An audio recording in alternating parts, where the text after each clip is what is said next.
En bourse, il peut s'avérer plus rentable de s'aventurer hors des sentiers battus du CAC 40 et d'investir dans les petites capitalisations. Les petites et moyennes entreprises cotées ont de nombreux avantages par rapport à leurs grandes sœurs. Des cours déconnectés de leurs fondamentaux à cause de leur manque de visibilité. Les petites capitalisations boursières se négocient souvent en bourse à des cours déconnectés de leurs fondamentaux. Plus les sociétés sont grosses, plus grand est le nombre d'analystes et de gérants qui les suivent. De ce fait, leurs cours de bourse ont tendance à se rapprocher de leur juste valeur. Une croissance souvent supérieure à celle des grandes capitalisations. Les petites valeurs sont les plus rentables, comme en témoigne une étude de Rolf Ban. Merci à nos amis des Dobas selon Graham pour l'info, réalisée pour la société de gestion Pictet qui porte sur le rendement de l'ensemble des sociétés cotant sur les bourses américaines de 1926 à 1980. Le résultat de son étude est édifiant. Un investissement annuel dans les entreprises de petite capitalisation aurait généré un rendement annuel de 12,1%,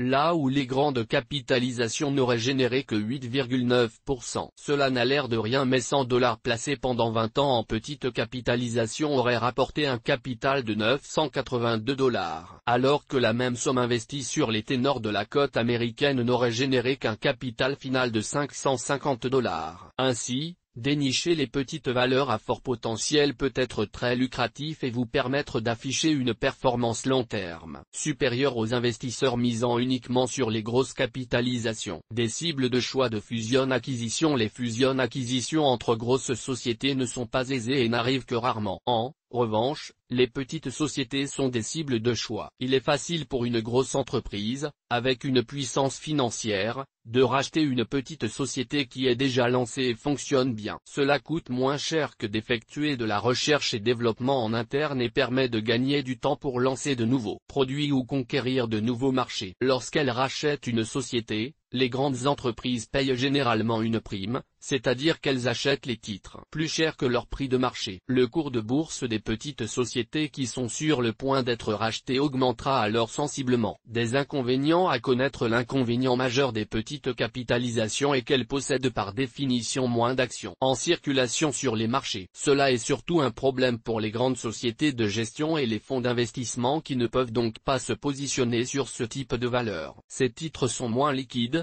c'est-à-dire qu'un investisseur pourra plus difficilement acheter et vendre une grande quantité de titres au risque de ne pas trouver de contrepartie ou de devoir acheter à des prix exorbitants ou de vendre à des prix dérisoires. C'est pourquoi, on trouve généralement moins d'acheteurs et de vendeurs de ces titres que ceux sur les marchés principaux. Le risque de manipulation des cours est aussi plus important. Le Yang